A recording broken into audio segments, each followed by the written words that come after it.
Oui, mes chers amis, un rappel à Tzedaka.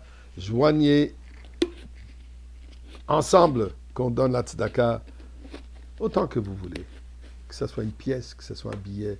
L'essentiel est de donner. Donner, donner, donner, donner. Comment va le chant, le fameux chant? Donner, donner, donner. Okay? Donc, la Tzedaka a le pouvoir absolu pour nous amener toutes les brachot. En parlant de Tzedaka. Yosef, quand il s'est finalement dévoilé à ses frères, Ani Yosef, que c'est moi qui Yosef, cette personne, cet Égyptien que vous pensez qui est là pour vous rendre la vie dure et pour vous prendre Binyamin en otage, en réalité, je ne suis que Yosef, votre frère. Ne soyez pas inquiets par le fait que maintenant vous aurez peur de moi, non. Dieu m'a envoyé ici, qui est le Mirkash Lachani. Dieu m'a envoyé ici pour venir en aide à vous et à tout le monde. Quand ceci se passe, alors là, il y a marqué que Yosef, il donne plein de cadeaux pour ses frères, pour le retour, pour le voyage, de la nourriture en masse. Je dirais comme une bonne maman juive, que quand les enfants sortent au parc pour quelques heures, ça donne des sandwichs, des snacks et des boissons. Si chas fait shalom, l'enfance aura faim en chemin et au l'aller, au retour. Bon, on ne va pas s'attarder trop là-dessus, vous savez exactement de quoi je parle. Et là, la Torah nous dit la chose suivante. Qu'aux frères, il les a donné des charrettes plein. Mais pour son père, là, il a envoyé quelque chose de particulier. Et on va vous lire le pasouk Chav Gimel 23 dans le chapitre Mamé 45. Oula Aviv, et pour son père, donc pour Yaakov, Shalach Kazot, voici ce qu'il a envoyé. Asara Chamorim Nosim et Tuv Mitzrayim.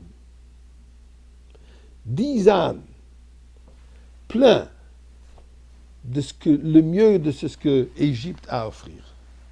Il veut Esser Asonot et disent Anes, Nosot Bor, Valechem ou Mazon, du grain, du pain et d'autres nourritures. Rashi demande, c'est quoi ce Mitouf Mitzrayim?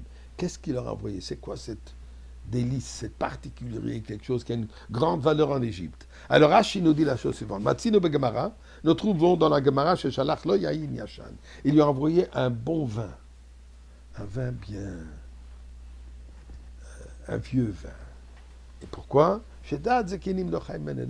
Les gens de certain âge, ils aiment un bon verre de vin. Et dit, ça, c'est ce qu'il dit dans la Gemara Megillah. Le Médrash de nous dire Grissin Shel Pul. Il leur a envoyé des pois cassés. Des pois cassés, ça, c'est ce que le mieux que l'Égypte a à offrir. Pois cassés, ça a l'air vraiment quelque chose. Une nourriture assez cheap, comme on dit ici au Québec. Sans grande valeur. Le vin, on peut comprendre. Mais c'est quoi ces pois cassés? Eh bien, Yosef envoie un message à son père. Premièrement, Od Yosef Chai, je suis vivant. Malgré le fait que ça fait déjà 22 ans que je suis en Égypte, je veux que tu saches, je suis vivant, mais quelle sorte de vie? Une vie de Torah et mitzvot.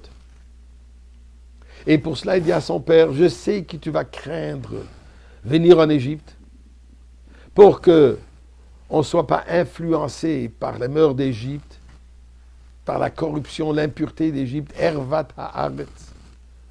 Mais on peut rester fidèle à ses croyances et à ses pratiques, à son judaïsme, à Kadosh Baruch Hu, à la Torah, même en Égypte. Et il lui dit, voilà, je t'envoie du vin pour que tu saches que finalement viendra le moment où nous allons fêter la sortie d'Égypte. Tu viens en Égypte puisque Dieu a dit à Abraham Avinu que pendant 400 ans on sera en esclavage. Mais ensuite, qu'est-ce qui va se passer? On va être libéré de l'exil. On va être délivré d'Égypte. Et là, nous allons recevoir la Torah. Ceci ne peut se faire que par les pois cassés. Malheureusement, pour l'instant, il y a eu les pois cassés. Il y a un split, comme on dit, une séparation entre mes frères et moi-même. On était séparés. Spirituellement, physiquement pendant 22 ans.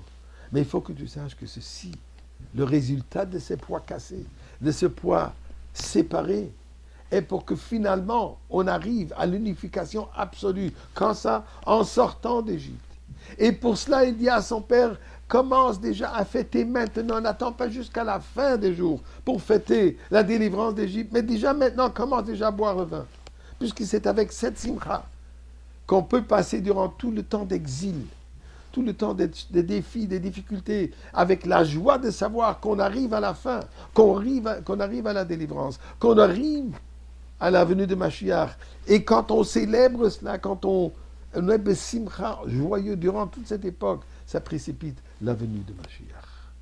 Alors, Ribbon Shel Olam, tu as préparé le Yain HaMeshumar, le vin du premier jour de la création. On est prêt à le boire déjà aujourd'hui, avec Mashiach, bien sûr.